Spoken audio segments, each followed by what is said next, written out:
Happy holidays out there to all of the anime addicts out there. Happy Thanksgiving. And I know that a lot of you want to support the podcast, and not everybody has the woolongs to do that. And you know what? That's fine. There are other ways to support the podcast. If you go to www.supportthepodcast, support the addicts, isn't it? Supporttheaddicts.com.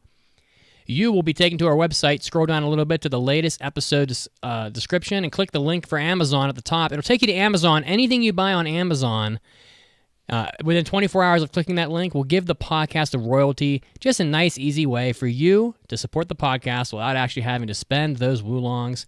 Again, that's supporttheaddicts.com. Help out the show. And now let's get it started. Get ready! You're about to listen to the Anime Addicts Anonymous Podcast. Make your anime addiction worse at AAApodcast.com. And now, here are your anime addicts.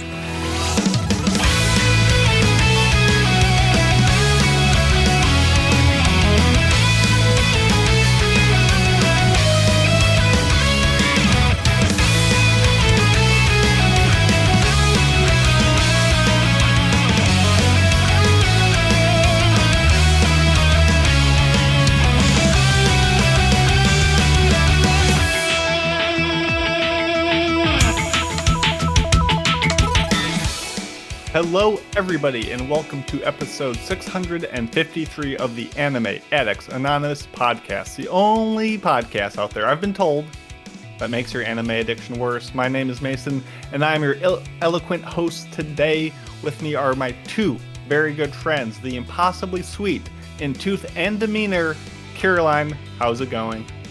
Thank you. Yes, I'm doing pretty good. Just came back from a Friendsgiving. And I am feeling in the spirit. I am ready for the real deal with my big old jar of jelly beans. Let's see how many we get through today. Oh, boy. Very nice. You're not feeling tired or sleepy after inhaling all of that cuisine? No, I'm feeling pretty good. I tried my best to, control myself, but that was really difficult when the appetizers were just immense in number and could have been a meal on their own because they were just so darn good. I was popping the jalapeno poppers. I'll tell you that. Exotic. And also the charcuterie board was beautiful. Charcuterie. Whoa. So fancy. Speaking of spicy and popping off, we have the outrageously grumpy and irascible Mitsugi coming in after a scathingly hot Hobby Addicts, which we just got done recording, talking about Anime NYC. But how are you doing, Mitz? I just talked shit the whole Hobby Addicts, honestly. That's pretty much what happened. I'm doing okay. I've got a coffee here. I have a hat that I need to put on. I actually got this as a gift from a coworker of mine this week, and I told him I would wear it on the podcast. So I'm going to go ahead and put this hat on. So yes, I'm bald. I'm revealing it. Oh my God, he's bald. I can't believe it. I'll give people a hint of what this hat says. Show me that butthole. Oh. Wow. There you go. Show me that butthole. That's what the hat says. Trucker hat. Where are you going to wear that?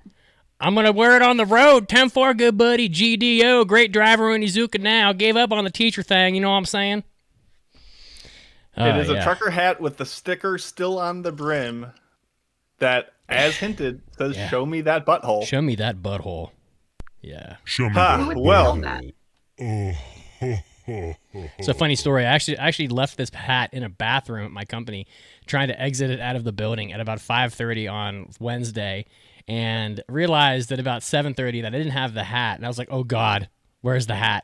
So I go back to my office, and I'm in my pajama pants and a Coca-Cola t-shirt, and I come chest to chest around a corner with the COO of the company, and he's like, "Oh, Jeffrey, what are you doing?" And I was like, "Oh, just walking around in my pajama pants trying to find a hat." Your name's Jeffrey? Oh, wow, I got to edit that out. No, that's not going to make it into the podcast. Are you saying that Betsy Mitsugi did not name you Mitsugi? No, I mean, could you believe that? Yeah, that would be. I'm just taken aback. Fun. I mean, I just like the idea. How is how's this come up? How's this just now? We come to the realization you were not baby Mitsugi. So yes, the COO did not say, "Oh, hey Mitsugi, wow, what are you doing in the office?" And I'm like, "Oh, I'm glad that the COO is seeing me in my pajama pants while I look for a hat that says, 'Show me your butthole.'"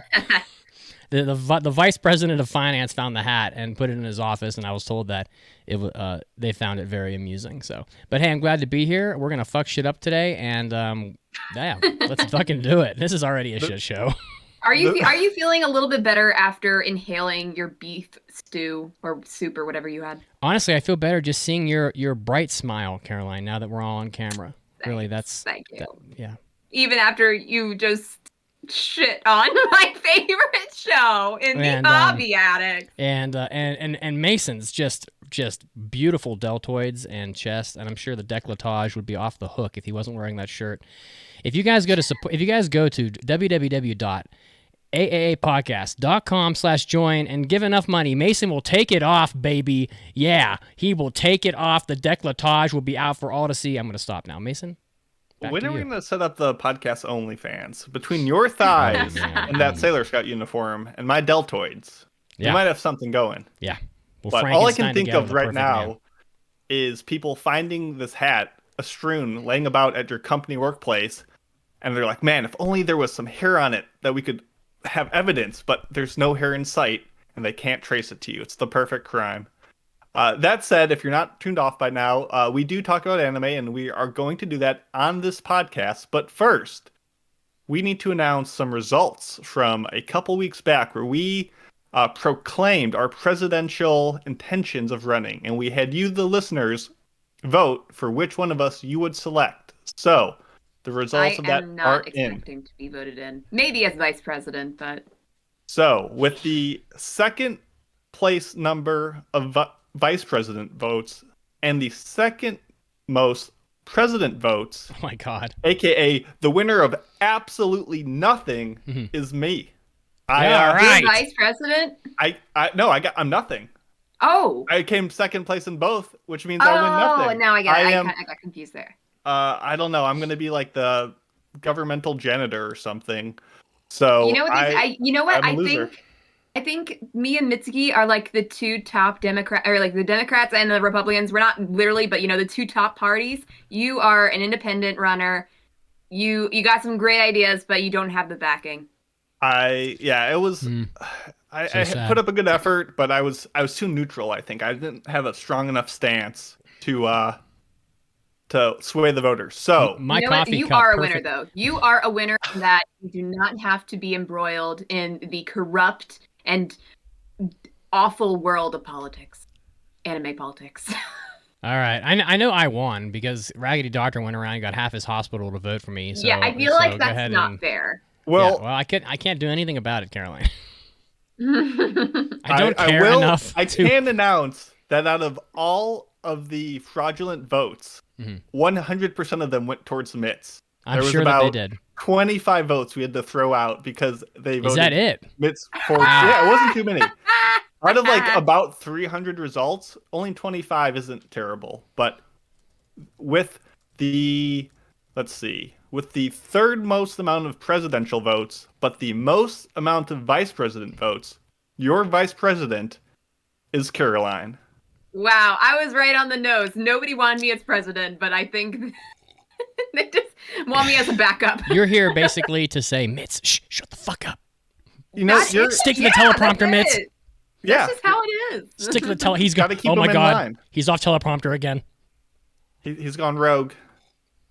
Let's see. Okay, so go ahead, announce it. Go ahead. Numbers, and with the smallest amount of votes possible, with only 6% voting him in for vice president, but an overwhelmingly almost 70% votes for president, your new God King dictator of anime. This is so wrong. Is Mitsugi. Why is it wrong?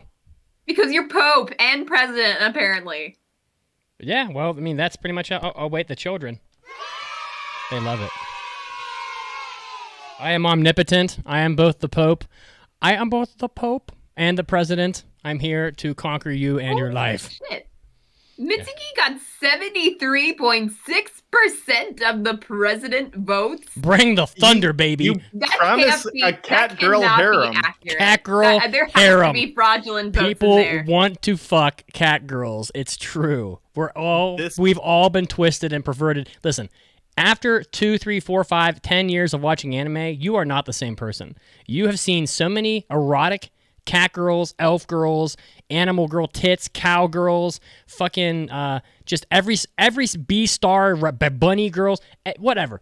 You are warped inside your head. You may not know it yet. Someday you will. You'll be like, my God, I want to fuck cats.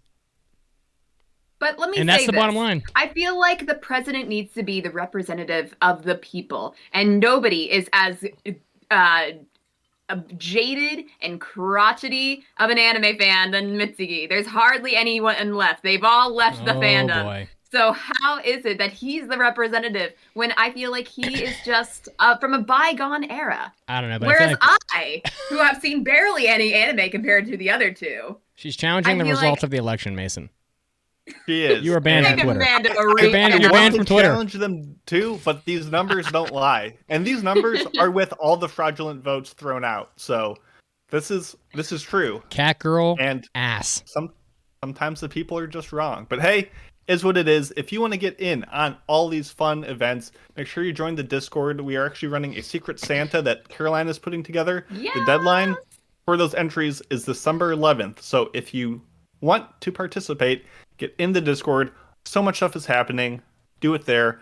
As for the show itself, because we actually got to do one of those but today. maybe we should say what the Secret Santa is actually, because that doesn't really make sense. too. Sure, go for it. Okay, so it's the Secret Santa.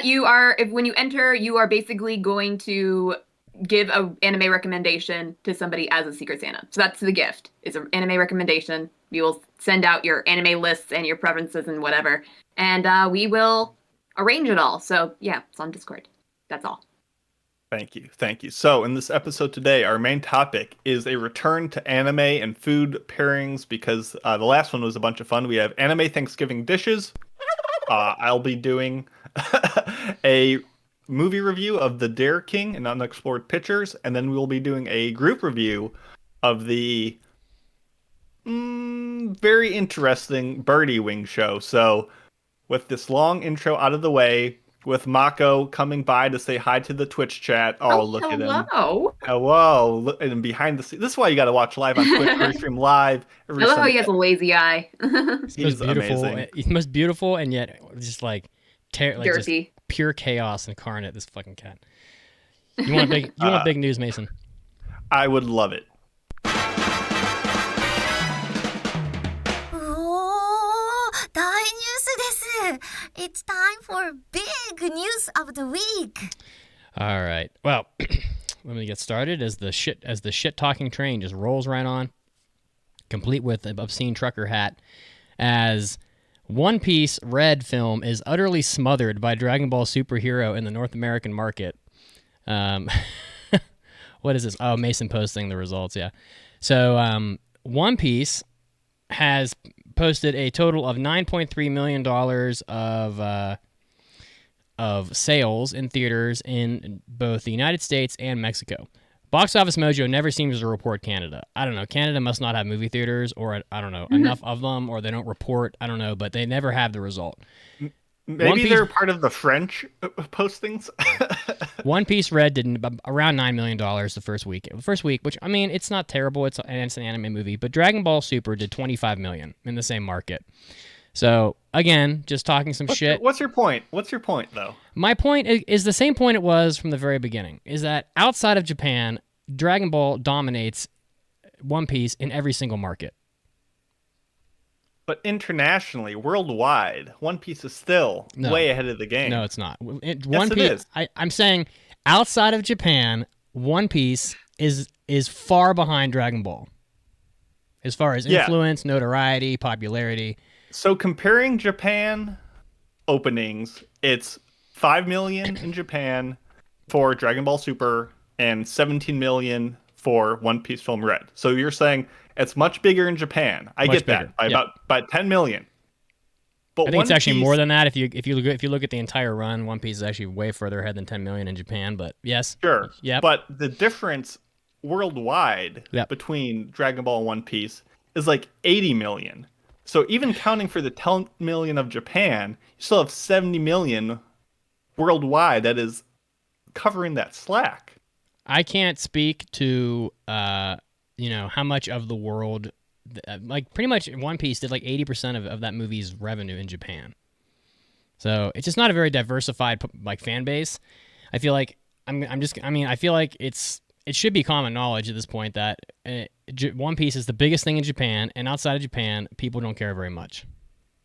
So that I'm just sticking some extra proof in here to supplement the point. One Piece has more manga sales than Dragon Ball does, et cetera, et cetera. But outside of Japan, Dragon Ball is bigger and more influential than One Piece. Anyway, but You're really just trying. Like it feels like you're trying to attack the One Piece fans here. no, I'm just starting some shit. Yeah, from a prior you're argument starting some shit. because I have a platform and the people on Discord do not, so neener. Yeah, but it's true. If you take away One Piece is bigger in Japan, but it's not as big in the rest of the world. But the most important thing is that while Dragon Ball Super Hero did 25 million, the Sonic movie did 80 fucking million. Yeah, that's right. Sonic was the fastest to crushing the record. 80 million for Sonic, for the second Sonic movie. There you go. And that's all I have. I just wanted to talk some shit. We're going to talk shit this whole podcast. I'm going to talk shit on Thanksgiving later. Even later than that, I'm going to talk shit on Birdie Wing. We're just going to keep going. It's a shit train all the way. Show me your butthole. Caroline, back to you. I like how you're just a big ball of chaos. You're even more chaotic than your cat. That's true. Let's. I'm not wearing pants either. How's that for chaos? Okay. Well, I didn't really know what to talk about this week, but I did hear that The Seven Deadly Sins is having an anime film. It's going to be out on December 20th on Netflix. It's called The Grudge of Edinburgh. In American terms, I guess the English will go Edinburgh or something like that. Anyway, so Netflix put out a trailer for this first part movie. I guess it's a two-parter. And it features a new original story written by the manga's author. And again, it's coming out December 20th. Now, I did watch the trailer. And does it have the notoriously janky animation of the previous seasons that we all know and love? No. But now it's 3D. It's 3D animation. Boo. And it's not the worst that I've seen, but it's still not good. You know, especially when you have an established style for an anime and then you just change it completely after all the issues that they've had already. It's just not a good look. It's just not. Do you know what studio is doing it? I do not know. And I suppose I'll look that up. Yeah, just curious, because some studios, if you're like, hey, they're doing 3D, I'd be like, neat, they're established. And some studios, I'm like, My computer's okay. being very slow at the moment, so. No worries. Well, while Caroline's looking that up, would you like to give your big news of the week, Mason? Sure. Two very small things. One we've kind of known for a little bit coming, but it's confirmed. Hokkaido Shimbun newspaper reported that the mangaka of Golden Kamuy, Satoru Noda, will relaunch his ice hockey sports manga next spring. So maybe there's a chance that one day this might get adapted and we'll have the long-awaited hockey anime that isn't mildly.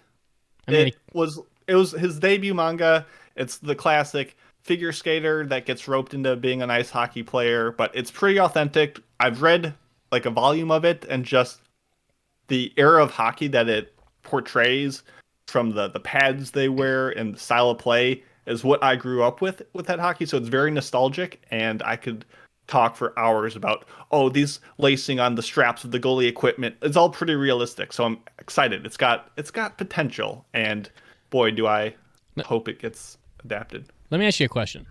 Yeah. I don't know. I know the rules of hockey. I've watched plenty of hockey, but I'm not I'm not super well versed in hockey. Is it realistic? I know it's like, okay, a figure skater, hockey players, they're all phenomenal ice skaters, right? Yes. But there's a lot more to hockey. There's a lot more to hockey than just ice skating. You gotta have. I'm just gonna say rink awareness, puck handling skills. You gotta be able to hit. It's a contact sport. You gotta be able to pass. You gotta be able to receive. You gotta be able to shoot. Can a figure skater really just willy-nilly transition into being a pro hockey player without years and years and years of adaptation? I know it's anime, so it's not really going to be realistic, but what do you think? From a stick handling and passing and shooting and the hands that it takes, the silky mitts that you need as a hockey player, that is not a skill that would carry over and would require some training, no doubt. That said, the strength of skating of figure skaters is absurd. The rink awareness, because of all the backward skatings and just they skate on the same sheet of ice, so they are well accustomed to how much room they have, where they need to be, and just the body control that you would need for checking and more aggressive play. Like, that does come into play from the core strength and leg power from figure skating, especially if they skate doubles or something. They just have that power. So it is entirely realistic that there is enough of a carryover that just on your skating alone, you could be decent enough to get a foot in the door or skate on the ice at least. And there's already a Disney DCOM movie about it. It's called Go Figure, about a girl who's a nice figure skater that joins a hockey team. It's very good. One of my favorites.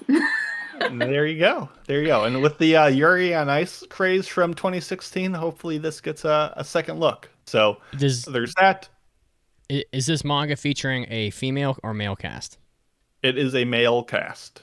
It shouldn't matter, but for some reason it seems to when it comes to anime. So okay. Yep. Oh, and I found out who's animating the new Seven Deadly Sins movie, and it's Marby Jack that animated Spice and Wolf 2, apparently, and Alfred Imageworks that have done nothing else. Well, that's promising. Yeah. And my second piece of big news is at Anime NYC, G-Kids announced that it has licensed the fantastic film Giovanni's Island. I covered this in a previous Unexplored Pictures on episode 558, and I was like, hey, this movie is really darn good, but there's really no legal way to get it or find it. But now that will change, and G-Kids says it will release the film this year. So if you remember that little mini review and you're like, man, that sounds interesting, I wish I could watch it, you might have a chance. So check out Giovanni's Island when it comes out. And that's all I've got. My cat is trying to eat my microphone boom. Yep, he wants it. Yep, amazing. If you're not on the Twitch, you're missing out. Yeah. But our main topic, because we had such good engagement on our Halloween candy to anime comparison episode, we are going to do a Thanksgiving one. And we've already done the Thanksgiving about family topic. And I'm feeling hungry. Mitz is feeling hungry. I'm sure Caroline could go for a snack. So this is a Thanksgiving edition. And instead of comparing these dishes to shows, we are going to be comparing them to genres. Because everyone's version of these dishes are a little different. And I get that this is very like a Western-focused episode topic. Not every place celebrates Thanksgiving.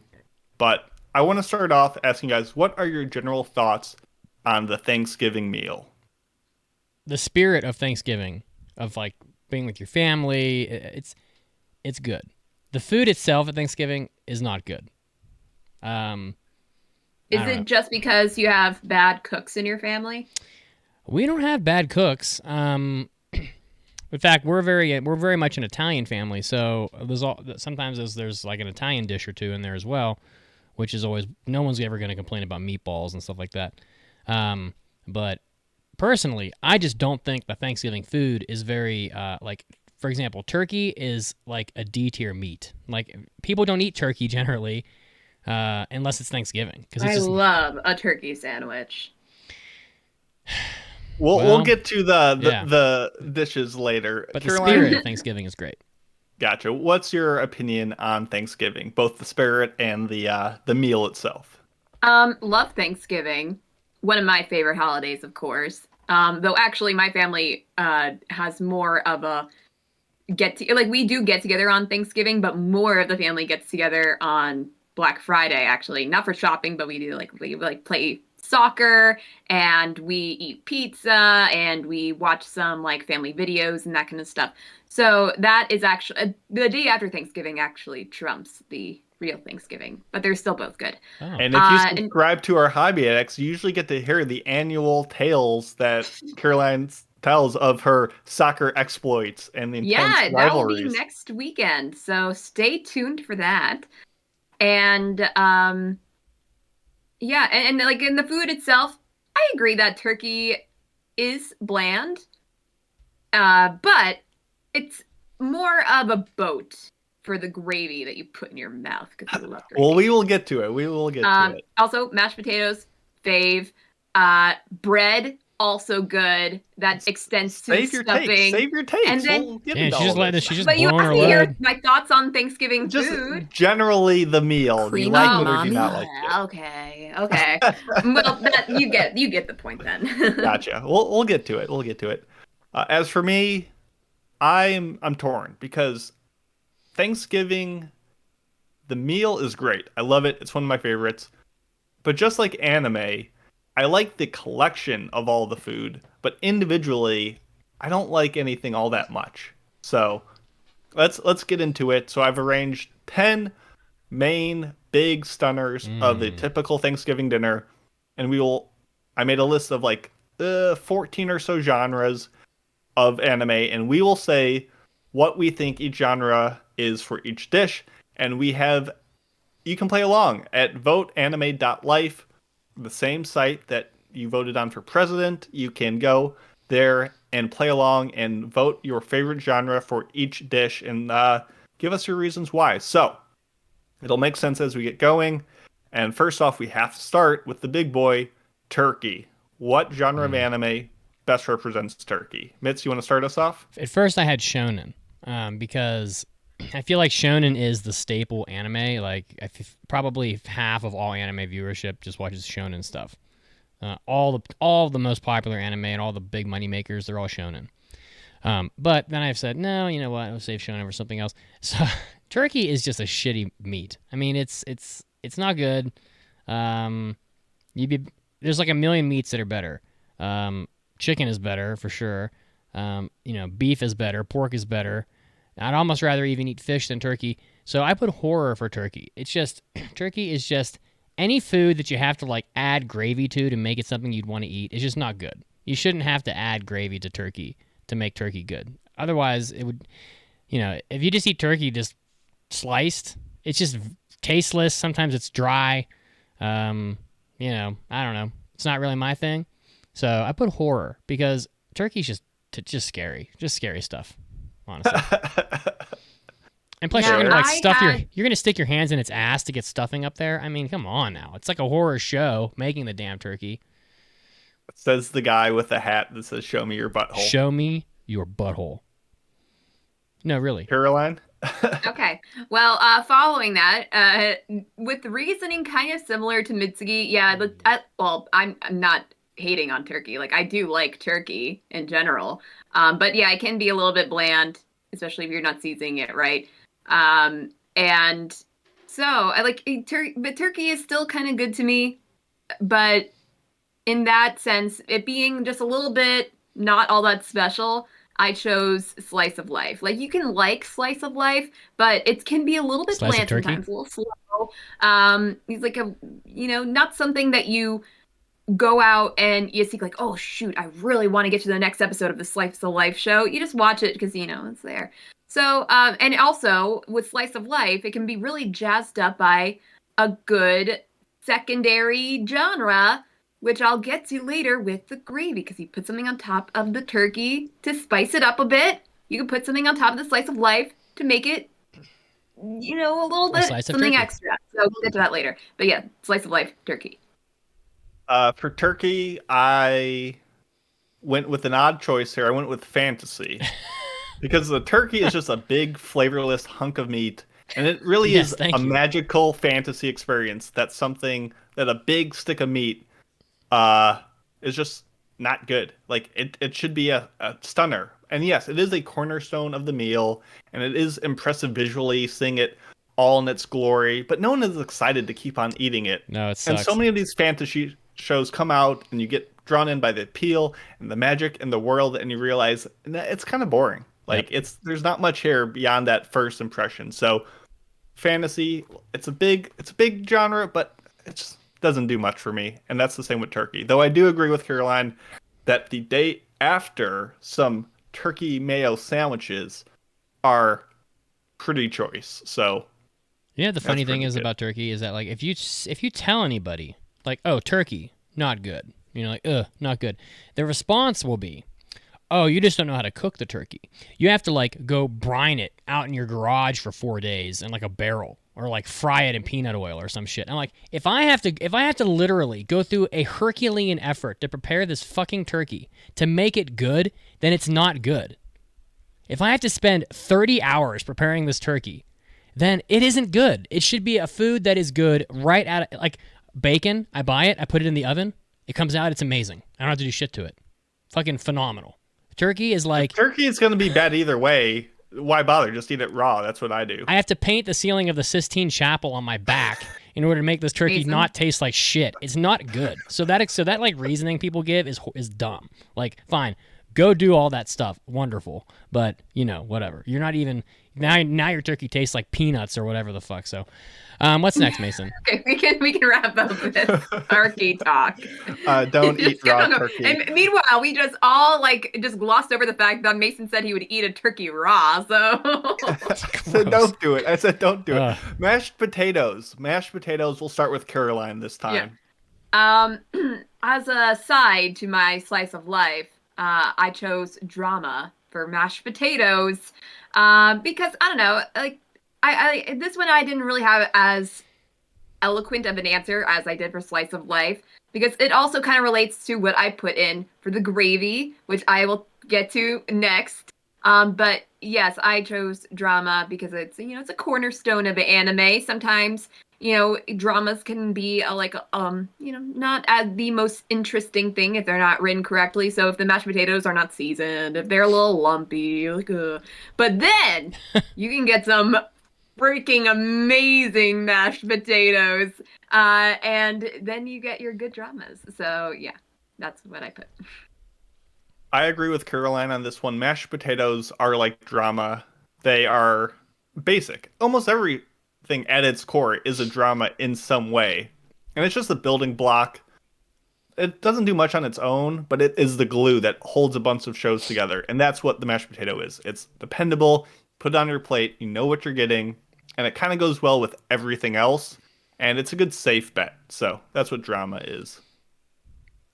Well, for me, mashed potatoes are shonen, and the reason is because it's probably the most popular item at the Thanksgiving dinner. Everybody wants mashed potatoes. Nobody passes on mashed potatoes when you're handing the bowl around. And anything you put in mashed potatoes just makes it better. So most people like shonen, and they will like anything as long as it's shonen. So you take the shonen formula and you add anything to it. It could be soccer, as in Blue Lock. It could be Dragon Ball. It could be fighting. It could be One Piece, like it's pirates. It's really anything you want. It will be good. You want to put hot sauce in your mashed potatoes? Great. Butter? Great. Salt? Great. Gravy? Bacon. It works. Make yourself Cheese. a little volcano. Put bacon and cheese in your mashed potatoes. You like a loaded mashed potatoes. Everything in it will taste good. And there you go. Shonen. Can't argue with that. Some good reasons there. Mm-hmm. Next up, we have gravy. And right off the bat, I went with Thriller on this Makes one sense. because it's just an MVP. Gravy is really what elevates every mediocre dish on the plate to next level.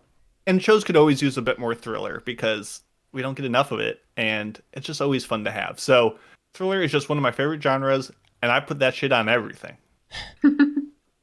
As you should. Going off of that, putting that shit on everything, I chose comedy for gravy because literally in almost every single anime, it will probably have a comedy tag, even if it's not that funny. So you put that shit on everything. You put it on the turkey, you put it on the mashed potatoes. So that's slice of life comedy and drama comedy right there in my case. You got the rolls and the bread, you dip that in. The stuffing, maybe if you're a little weird. It just goes on and on and on. Gravy is the comedy. Very nice. For me, gravy is sports. And I have no reason for this other than the fact that I will watch almost any sports anime. Most of them are bad, but I just can't somehow pull myself away from falling into that trap. But for me, any anime, if it has some sports in it, just makes it better. So like Cross Game, it was already a great drama. Now it has sports in it, and now it's especially compelling. One outs. It's about gambling, really, but you make it about sports, boom, better. So, for me, putting gravy on something makes it better usually, unless it's like shitty canned gravy or like someone put no effort into it. In that case, it's just crap, But if it's proper gravy, like someone actually made some gravy for real, then it'll make it better. And I feel the same way about sports. Like Chihaya Furu. Yeah. Well, if only Go Fish was a sport, then we could have that. Okay. Caroline just gingerly Caroline pulling debate. Caroline's gonna start because it some was a major shit. Debate this week again. And It's the stupidest debate in the history of the world. Oh, Yeah, you put I put the poll. You put a poll on Twitter with a bunch of anime fans that love to troll Mitsugi. Decided that I think it was 54% God. of people said that it was an anime. And every single one of them was probably in the Discord. Sorry, that was stupid. Oh boy, you better save us, Mason. Karuta is a sport. There we go. Caroline, Karuta is not a sport. tell me I'm just stating the facts based on our poll. Oh my god. It's a sport. Caroline, tell me about the rolls and the bread. You guys are really deranged. Honestly, I'm not saying it's a sport definitively. I just She's love gonna keep going. stirring the pot. Listen, Anyway. if Karuta is a sport, then Uno is a sport. the International Uno League. So silly. Keep going. And that's why I really want to have the rotating going. topic of make Mitz mad. We should just literally do an episode where we just bring people on from the Discord and just argue about whether or not Karuta is a sport. I feel like that we need an actual episode since it's so ingrained in our conversations. All right, okay, Mason, the help us, please. rolls, the bread, it's shonen because geez Louise, everybody loves a good piece of bread, and it's in everything. We got so many breads in our Thanksgiving meal, and same with shonen. There's just so much of it. And sometimes the bread can get a little stale. Like shonen, it's done over and over and over again. You got some really basic shonen out there. That's the stale bread. But sometimes when you make it right, and it's warm, and it's flaky, and it's just, you can always go back for a good shonen. Even if you're like, I don't really need any more shonen. I don't even need any more bread. If it's a good piece of bread, if it's a good shonen, you're going to be like, okay, I'll give it a try. I see. And that's it. For my rolls/bread, I went with action/adventure. Oh, wow. Because I'm not saying that rolls or bread are a bad choice. I'm just saying if you're filling up on that, when you could eat all these other things, you're kind of basic. And that's kind of what it is. Nothing's wrong with enjoying some bread and butter. It's tasty. It ties you over. But it fills you up, and you can eat that any other day of the year. So I kind of just take it easy. Watch something else. Enjoy some other food. That's all I can. For me, I also picked action adventure. I don't really know why. I think I like action adventure better than most genres. I just basic like that. Like, I'm pretty much happy with shonen, sports, and action. I could just literally just do that forever. But I've started to like the trash anime more as well. We don't really have that as a category. But rolls and bread are just good. Like a proper roll. I've been buying this sourdough bread from the grocery store because we're not eating seed oils anymore, and even bread has seed oils in it. I don't know why. But you can buy like a fresh loaf of like sourdough, slice it up, jelly, good to go. Put some cheese on it, stick it in the oven, good to go. Anything on that bread is fucking delicious. And I love action adventure anime. And so that's why I'm going with that. And you need carbs for adventuring. So there you go. That's true. So I think for the most part, our tastes have been aligned. We have turkey, mashed potatoes, gravy, rolls, bread, all pretty. I think we're seeing eye to eye on. Here's the first one that might spark some divide. And I want you to begin on this one, Mitsugi. We have the cranberry sauce. Yeah. Yeah, cranberry sauce is one of those items that people often don't like. And in my experience, it's one of the items on the table that usually there's a lot of left afterwards. And because of that, I picked music. I am so fucking sick and tired of music anime I could just hurl everywhere. And I ain't going to touch that cranberry sauce unless it's like immaculately like artisan crafted. It has to have like orange pieces in it or some like fucking chef worthy elaboration on just like the normal cranberry sauce. Then I might eat it, but I am completely content not eating any cranberry sauce whatsoever at Thanksgiving completely. And that is how I feel about music anime. I'm over it. Okay, that's interesting. Caroline, you have a rebuttal. Interesting. So I just said F the list you gave us, and I added in a genre that you didn't have originally. So for the cranberry sauce, I chose cute girls doing cute things / moe anime. Oh my god! Did you add that yourself? Yes, I did. That's fucking hilarious. Because it's just so, it's sweet. Oh, not, and people who do not like moe / CGDCT, they are very vocal about it, and so are the people who do not like cranberry sauce. Now, actually, I don't like cranberry sauce. I have not really eaten much of it. When you see, most people will just get it out of the can, and I understand it's a pain to make, but like, it just does not look appetizing enough to even try. Like, what, you have all this other food on your plate. Why even go for the gelatin that still has ridges from the can? So I've never eaten it in that aspect. But yesterday, for my sister's Friendsgiving, she made her own cranberry sauce, and I'm like, she's putting all this effort into it. And you know what? When she's making it from scratch, I'm like, okay, I'm gonna give this a try. Like, this can't be too bad. Like, come on. And unfortunately, it was just so sickly sweet. It was so sweet. I'm not sure if that's a representative of most cranberry sauces, but unfortunately, it was for hers. And for that reason, also, since it was so very sweet, I chose cute girls doing cute things / moe anime because also pretty sweet. Even though there is a special place in my heart for cute girls doing cute things and also moe anime, but not for cranberry sauce apparently. Cute girls doing cute things / moe has got to be the worst anime genre that exists. Well, it's technically not. You a like genre. Eurocamp? I've never seen you do. We already had this conversation. It's just. Yeah, you're right. I mean, so silly. I don't know. I mean, like, to me, I'm so fucking busy that I don't have a single 20-minute block ever to say, what do I do with this time? I know exactly what I'm doing at any moment during the week, period. I can't even imagine just watching an anime where literally nothing really happens ever. It's just like, I don't have that 4 hours of time to just piss down the toilet. So it's like astonishing to me that this is a genre. Like, people just want to watch basically nothing happen.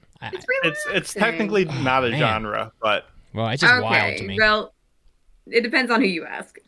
Yeah, 100%. I am a grumpy fuck. So honestly, I'm really not grumpy. I'm actually the clown. You are very grumpy. I'll tell you right now, in any setting ever, in person, I am 100% a clown all the time. Look at your hat. I'm attempting. That is a clown hat. I am attempting comedy every single statement I make ever, but I'm also very grumpy about many things. Mason, what's next? Azalette says that moe and cute girls doing cute things is not a genre. It's Show me your butthole, which I appreciate. Yeah. For cranberry sauce, for me, I love interesting and unique flavors. Mm-hmm. And I love the look, the splash of color it adds on the plate. It's like a little splotch of crimson on a palette. Like, it's so interesting to put on there. But just like the horror genre, I don't enjoy the flavors here. Every time I get it, I'm disappointed. I'm like, why? No, no, put it in the trash. I don't This want isn't it. right. It's not right. So It's cranberry too over the sauce top. is just, it's not for me. For some people, I get that it's a garnishment, but horror and anime is never, never good, especially by itself. So get that out of here. Mason, Next, you're so thoughtful. I appreciate that a lot. You're like, it adds a splash of color. You know, it's like it does. I'm literally just like, I don't like it. I mean, everything on This your is plate so otherwise thoughtful. is like the brown and beige It's true. and yellow and just nothing. And cranberry sauce just livens it up. Yeah. And then it just makes a stain and you have to live with the regret because you can see your crime. You just see every time you're like, yeah, that's where I made a mistake and got cranberry sauce before I scraped it into the garbage. Next up, we have the stuffing. Caroline, what do you think about I this one? chose action adventure. This also kind of relates to my previous choice as it was shonen for bread and rolls. I chose action adventure for stuffing because they're both technically bread. Because shonen and action adventure are very closely related. So that's my main reasoning for that. Okay, I like it. I like it. For me, I chose sci-fi. I don't love sci-fi normally, but because you really only get it at this one meal with stuffing, I find myself every time I go back up, I'm like, the stuffing was okay, but I'm not going to get it again, so I guess I'll get it again, and you just get it over and over. And that's kind of how sci-fi is. I don't search it out, but every once in a while, I'm like, you know what?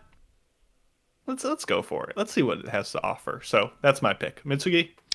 To me, stuffing is like one of the staples of the table. The three staple foods for Thanksgiving dinner, in my opinion, are turkey, mashed potatoes, and stuffing. There are probably people that just don't have anything but that. That's like what they do. So I picked drama. I feel like drama is pretty much the staple genre in anime. So it crosses over with so many other genres, but drama is just like an essential, type of anime that people watch. Really in anything, like movie, doesn't even need to be anime, like books, movies, whatever. Drama is always going to be, a predominant, prolific genre of medium, and that's why I picked it for stuffing. And stuffing is usually good. I love stuffing. Even the stovetop stuffing, even though it's trash, it's pretty good. Oh, yeah. That's my family and I were talking about that just today. Like, you can't go wrong with stovetop stuffing. And you could just add things to it to make it even better. Stovetop stuffing is like getting a frozen pizza, like a Tombstone pizza from the grocery store. It's serviceable, like you'll eat it. It's not particularly good, and it's best. What are you talking about? It's so good. I don't think I've ever had stovetop. I didn't finish. It's best done when you add things to it, like the pizza in the oven. If you pull that pizza out when it's got about 5 minutes left, and you add some like pepperoni or bacon or more cheese to it and put it back in, it's gonna be a much better pizza when it finishes. The stovetop stuffing, if you want to add like sausage or whatever people add to it, it's gonna be way better. But I'll eat it. Somebody in the Twitch chat saying that we should have a genre for liquor, and in that case, that's my ecchi anime. Like liquor, like you shouldn't be doing it, but you're doing it. I said before the podcast today, we've already decided in my household that we are going to get Chinese food for Thanksgiving. We don't want to deal with the effort, and I don't think any of us are really all that enthralled with Thanksgiving. But Mama Mitz is coming to town, so there will probably be some Does Mitsuki Mom Know questions recorded. What's next, Mason? Get on the Discord if you want to join. Next up, we have green bean casserole. Caroline, what is it? I don't often have green bean casserole. It just wasn't really a place on my family table, but at Friendsgiving, we did have green bean casserole. And in that case, I also don't really watch a lot of sports anime. So I feel like that relates. Also is the fact that green bean casserole is taking something that should be healthy and making it not healthy by adding all that cheese and stuff on that top. So taking a sports anime, something that should be about like athleticism and all that stuff, and then adding in all of the fatty but delicious parts that we all love of anime, in making it more of a like haiku and all that stuff. It's good, but it's not exactly like the serious sports show that you're looking for. So that's why I put that as green bean casserole. Very nice, very nice. I love green bean casseroles. Green beans themselves are kind of just mid as far as like vegetables go. Like I don't mind them, but I'm never excited for green beans. But green bean casserole, ooh, I'm down for that. So I'm gonna go with mystery because it's good.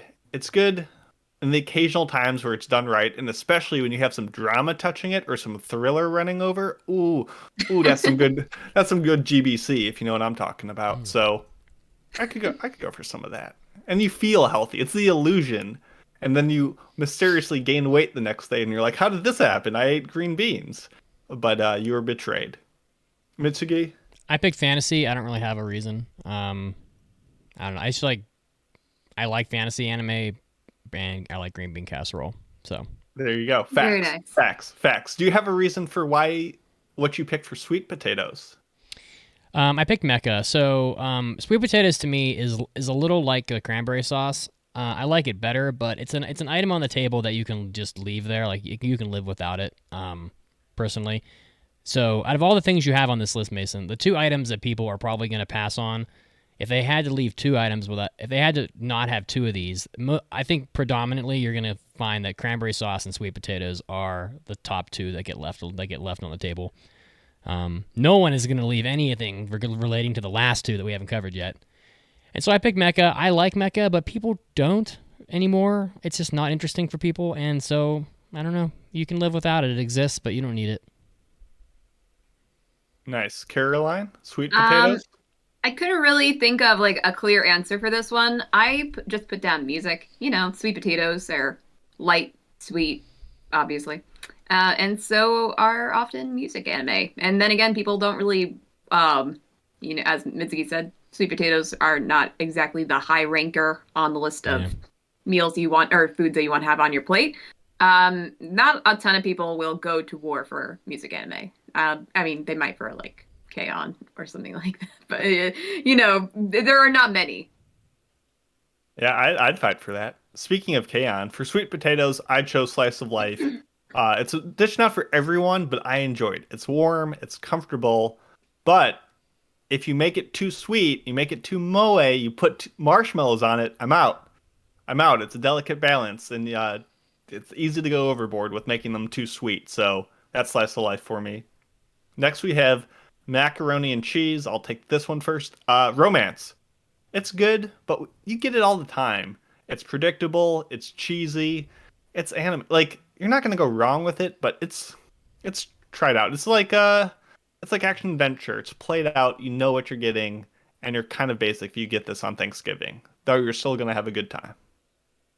For me, Yeah, go for it. macaroni and cheese. We don't typically have this at our Thanksgivings, and that's why I put it down as thriller because it would just be thrilling to have mac and cheese at my Thanksgiving. So that's it. I love it. I love that so much.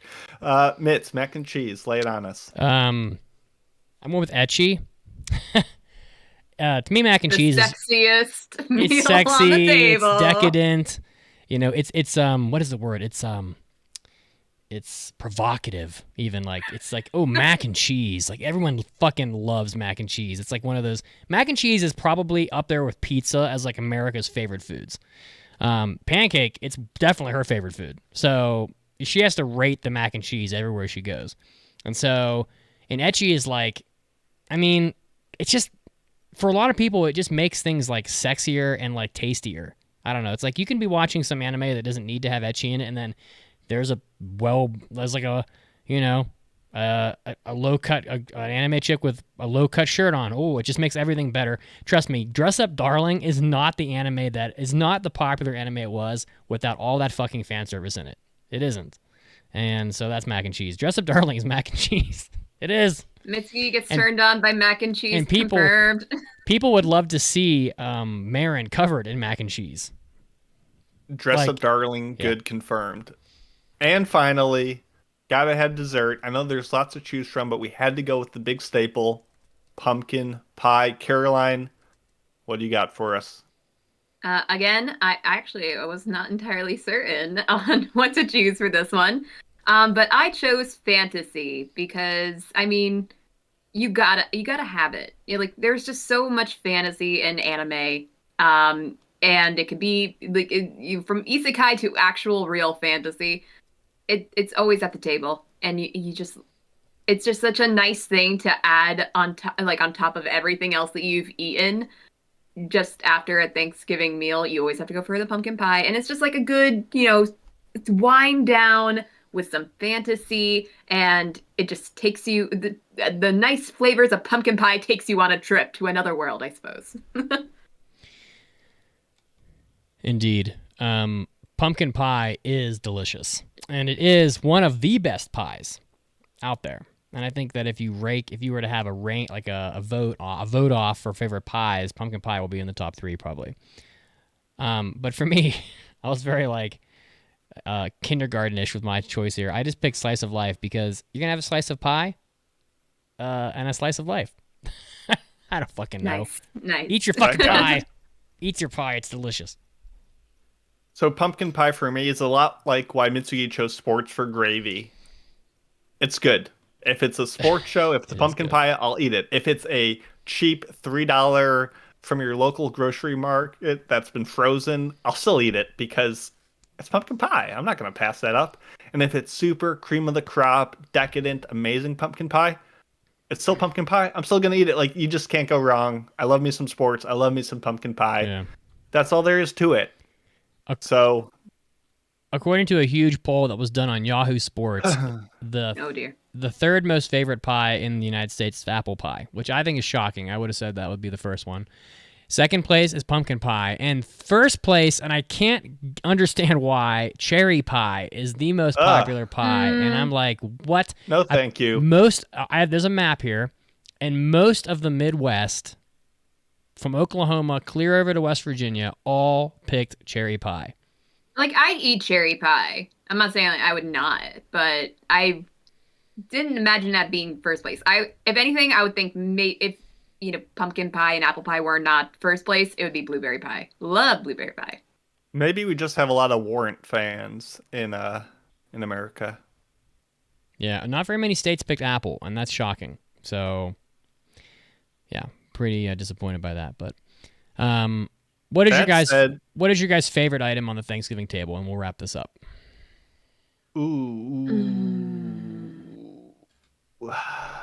I don't know.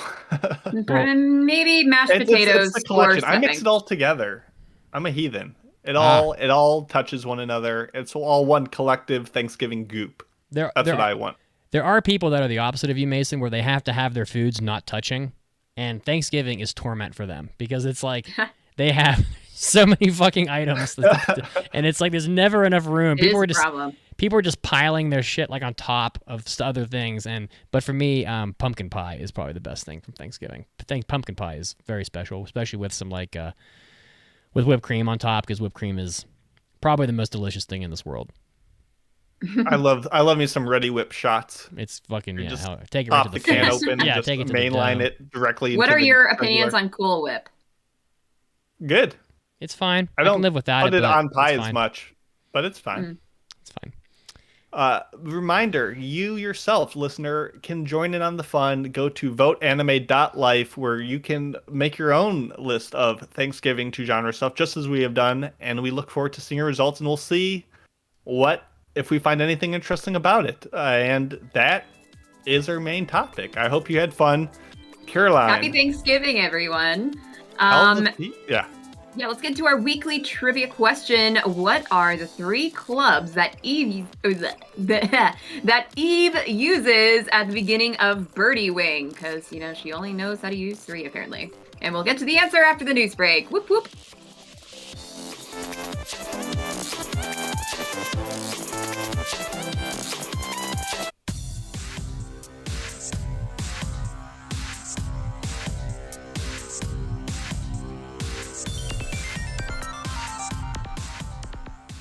Hey, Anime Addicts, Mitsugi is here, and I'm bringing you your anime news break. Getting us started off with an anime adaptation announcement for the spring of 2023. Dead Mount Death Play is getting a TV anime. The director and series composition by Manabu Ono of Sword Art Online Alicization. And done by Studio Geek Toys, it's a showdown for the ages as the legendary hero takes on the corpse god necromancer, but when the dust settles, something isn't quite right. In the final moments of their epic confrontation, the corpse god's final gambit shot was wholly unexpected. Reincarnation magic! Across space and time, a boy named Polka Shinoyama awakens feeling not quite himself. I'm sure it's a reincarnation of the necromancer, so wow, who would have thought? Next up in the news, 2 Square Enix employees are arrested for insider trading. The Tokyo District Public Prosecutor's Office arrested 2 former Square Enix employees on suspicion of, again, insider trading. So it looks like Taisuke Sasaki had learned that the company were aiming and developing the Dragon Quest Tact smartphone game, and before the game's announcement, him and his acquaintance purchased 162,000 shares of aiming for a total of about $337,000. So definitely bad news when you're investing in things ahead of time that your company is involved in, trying to make money. The Dragon Quest Tact game launched for iOS and Android devices in 2020 of July, and has probably made a shitload of money. Next up in the news, another man is arrested for threatening Comic Market, which seems like a tradition at this point. The police in Tokyo arrested a 21-year-old unemployed man, named Haruto Yomogita from Aoba, who had sent an email threat saying that a sewage facility in Taito would explode if Comic Market 100 event in Tokyo was not canceled. So according to the police, the Tokyo government had previously received numerous threatening emails from a man with the same name, demanding that the state funeral of the late Prime Minister Shinzo Abe be canceled, etc. Just goofy stuff. Probably good that person was arrested. Next up, and lastly in the news, Wow, Sony Pictures, and Crunchyroll produce an anime called Bye Bye Earth. So the announcement, the collaboration between the 3 companies is a pretty big deal in their project. Through this partnership, the companies will pool their resources and expertise to plan, develop, and produce appealing anime series for audiences in Japan and around the world. In addition to broadcasting and distributing on WoW, the cooperation plans to expand internationally to 200-plus companies. So this is a fairly big deal, as the pooled resources of Sony Pictures, WoW Entertainment, and Crunchyroll will allow a lot of anime to be produced that are probably going to be very high quality. Hopefully, we'll have to see. This is Mitsugi. This was your anime news break, and now time to get back to the podcast.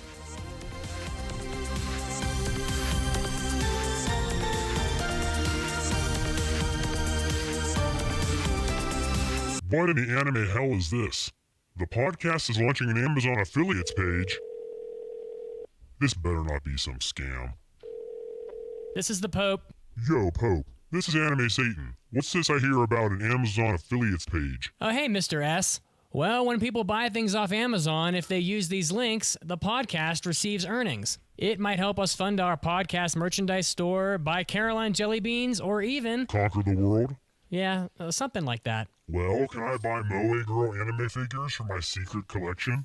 We do have links to anime figures. Oh, goody. How about Pocky? Satan loves Pocky. We have links to Pocky and Japanese canned coffee, too. Okay. How about... Why don't you just go visit the website, www.supporttheaddicts.com, and see what all we have? Sure, why not? I'll head over to www.supporttheaddicts.com just for you, Pope. Say, when are you coming down for a visit? Let's do tea. Soon, Anime Satan. Very soon. Remember, before you go to Amazon to shop, don't forget to stop at www.supporttheaddicts.com. And now, great moments in Anime Addicts Anonymous history. All right, well, speaking of my mother, here's one that she'll relate to. You never thought you'd get that level of perversion from Chobits. So here we are, Mitsugi and his mom watching Chobits. She's seen all of it. So Chi is the Persicom in Chobits, and about as cute as any anime character will ever be. And he's sitting here, and he can't figure out how to turn her on. Where's the on button? Is it on her ears? Is it in her fucking eyes? Is it in her mouth? Like, he's trying to find the on button. I think he even pushes on her nipples. Where's the on switch? I checked everywhere. And then he goes, wait, I haven't checked this one spot. And my mother, she's probably watching this, and she's like, oh my God, what is fucking happening? And I'm just like 11. I'm not really fully grasping what's happening here, but he straight up sticks his fingers in Chi's vagina to fucking turn her on, as if the viewer isn't gonna get what's happening. Well, a little 12-year-old Mitsugi didn't really maybe fully grasp what was occurring at that moment in time, but my mother, sitting 5 feet away, goes, holy shit. He just stuck his fingers in the most sacred of areas, and she comes to life, just like that. Welcome back to the podcast. When we left you, we had a trivia question. What are the 3 clubs that Eve uses at the beginning of Birdie Wing? I had no idea what the answer to this was. A driver? I can't remember what these things are called. I don't golf. So if Eve could only use one club, period, it would be a driver. If you've seen the movie Tin Cup with Kevin Costner, which is I love that movie, I'm pretty sure he breaks every club he has in his bag because he has anger problems, except the 7-iron. He plays the whole round of golf with just the 7-iron. It might have been a 9-iron, but the driver, putter, and 7-iron are the answers. The answer to the question. And hey guys, I know we've covered this a lot, but if you want to support the podcast, you can do it at aaapodcast.com/join or patreon.com/aaapodcast. A lot of you are opting to go to Patreon recently, and that's fine. That helps out the podcast as well. Just know that when you do go to one of those websites and support the show, you will get our exclusive RSS feed. You'll be able to access the show via Podcast Addict, Pocket Cast, Apple Podcasts, Castbox, Downcast, Overcast FM, pretty much anywhere you want to go. You get the exclusive RSS feed. That is password protected. It only is available for people who subscribe via one of the websites. You get 8 extra podcasts per month, including our hentai episodes. So again, that's aaapodcast.com/join or Patreon. Are you guys ready to do Unexplored Pictures? Mason's got a good one this week. We'll see. Also, it is a 7-iron for Tin Cup. That's a great movie. I love Kevin Costner. All right, here comes your Unexplored Pictures. Get your popcorn ready. It's time for Unexplored Pictures with Mason.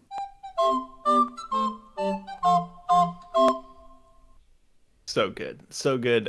This segment, I talk about new movies, old movies, movies that just don't get enough love or brand spanking off the press, and I want to talk about them. This week's edition is The Deer King. Many times in the comments on Discord, or even in just spoken discussions, folks have asked, I really love the show Moribito. What is a show similar to it? Where can I find more like it?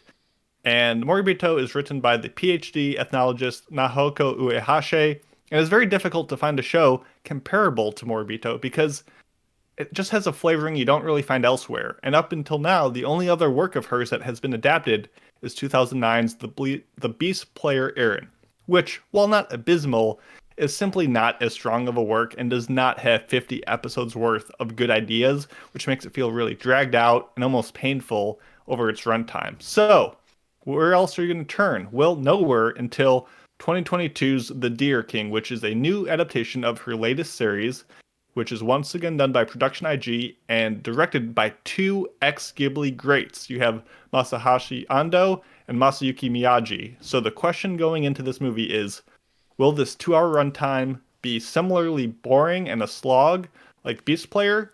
Or is it going to be too short to express all the ideas because she usually packs a bunch in there? So, how does it fare? Well, the story tells about 2 lands that were at war, Zol and Aquifa.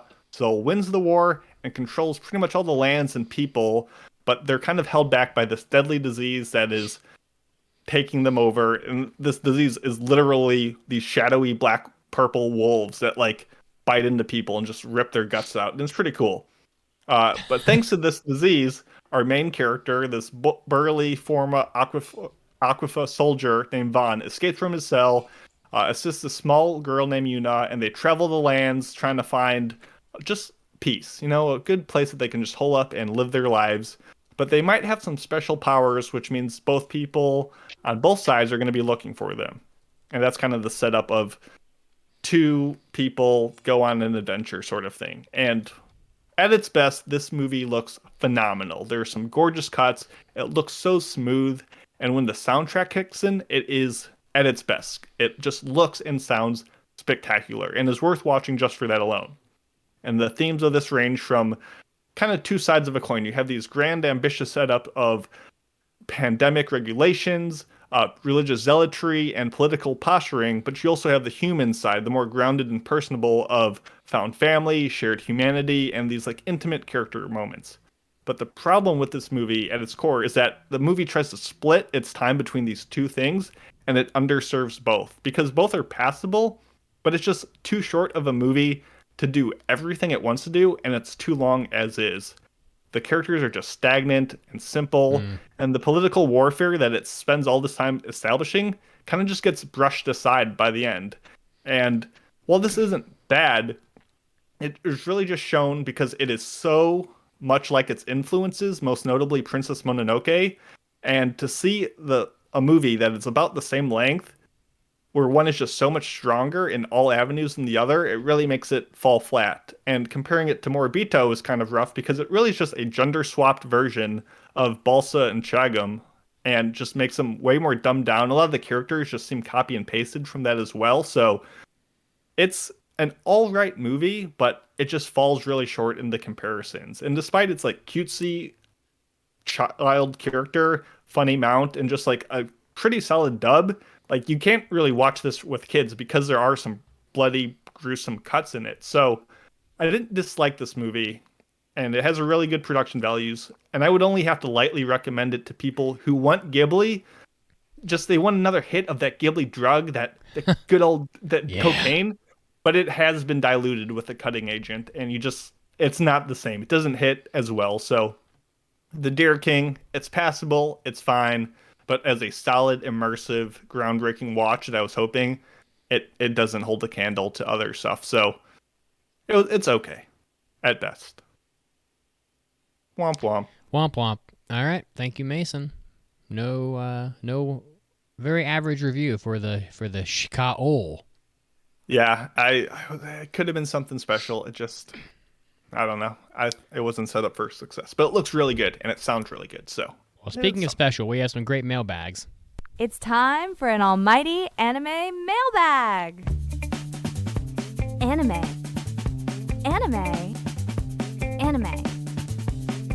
Mailbag.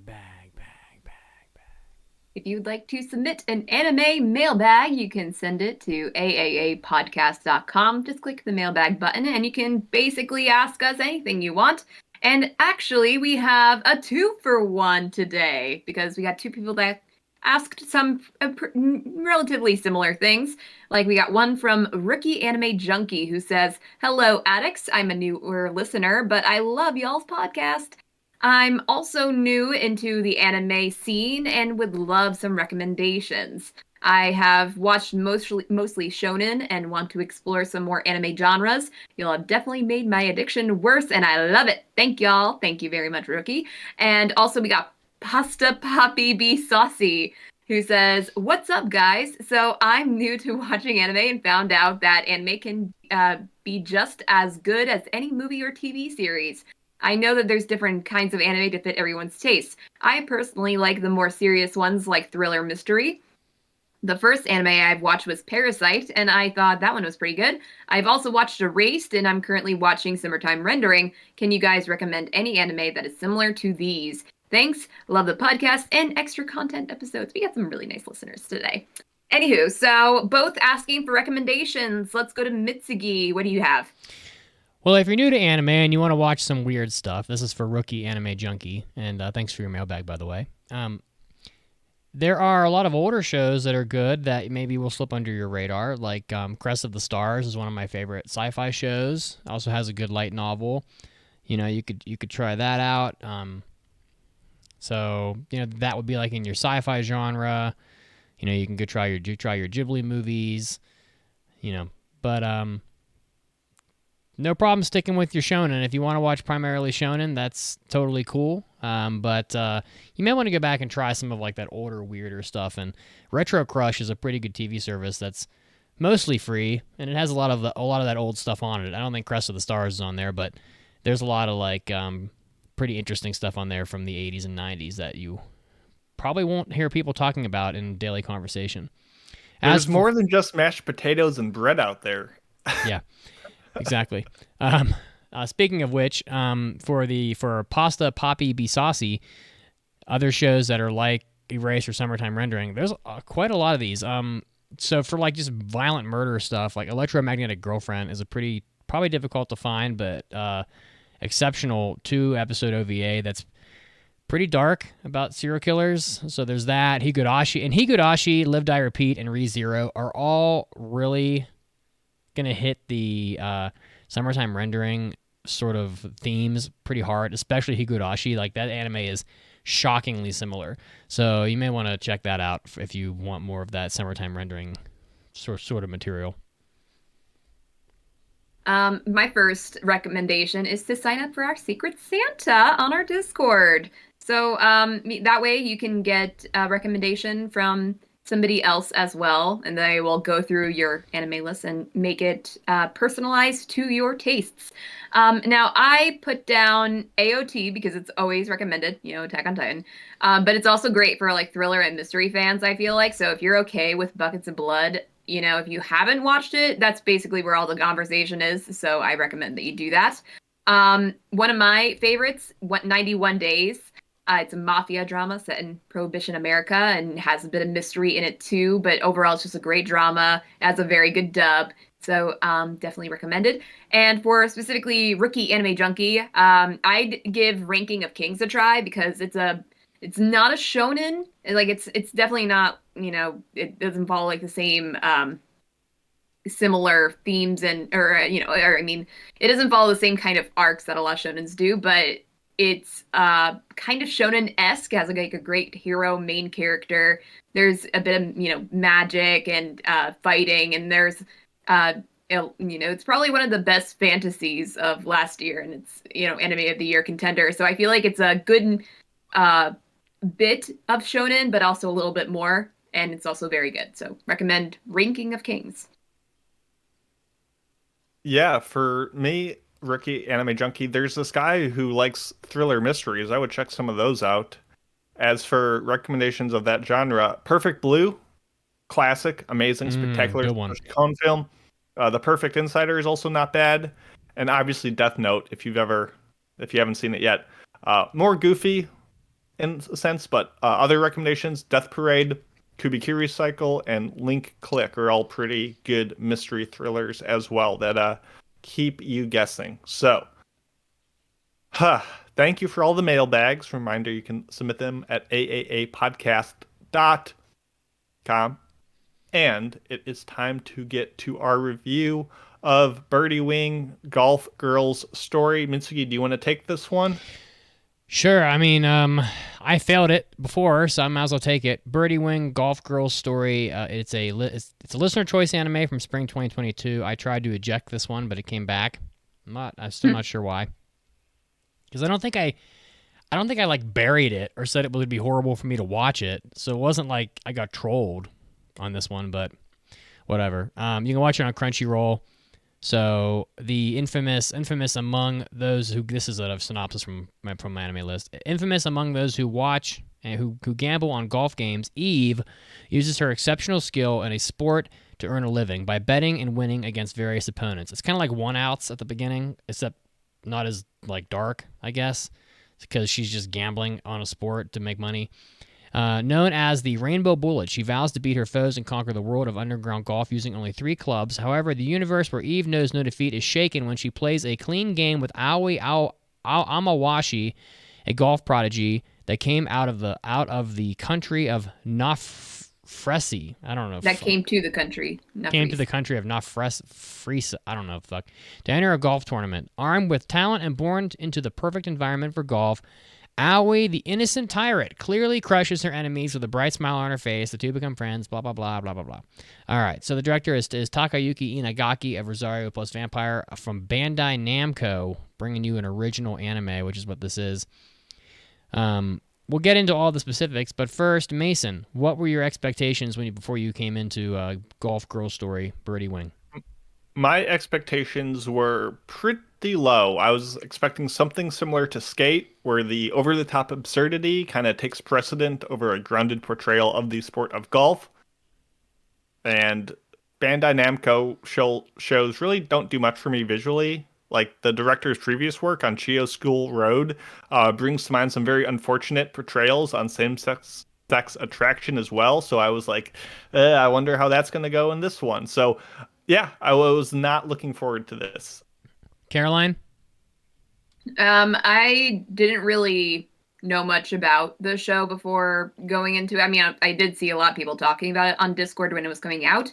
So, I mean, I suppose if anything, I was expecting what Mason was expecting was like something like Skate, where it's gonna be golf, quote unquote, but not really. Okay. And for me, I had watched 4 episodes of this, or it might have been 5 even, before I even failed it. So, because I was really kind of on the fence, I think, during that season. But I expected more goofy golf, more pretty unrealistic, uncaring sports content. A lot of these sports anime, they just take like titanic liberties with the various sport that they cover, to the point where like it's almost like a caricature of the sport you're watching, and that's pretty much what I expected here, which I think is what Mason's saying in a different way with Skate. It's about golf, but they're gonna like anime it until it's like something moderately resembling golf. That all this being said, Mason, would you recommend Birdie Wing: Golf Girls Story? No, not in the slightest. And for the record, the show is not bad because it's not realistic. It doesn't need to be a 1-to-1 of reality to be entertaining. I get that. The show is bad because it's boring. And I get that there's people coming in here and saying, oh, Birdie Wing, it's this like funny juxtaposition of like this boring white old man sport, but instead it's this Yuri-tinged mafia superpowers thing. Like, isn't that like funny because it's not what you're expecting? Sure, I get that.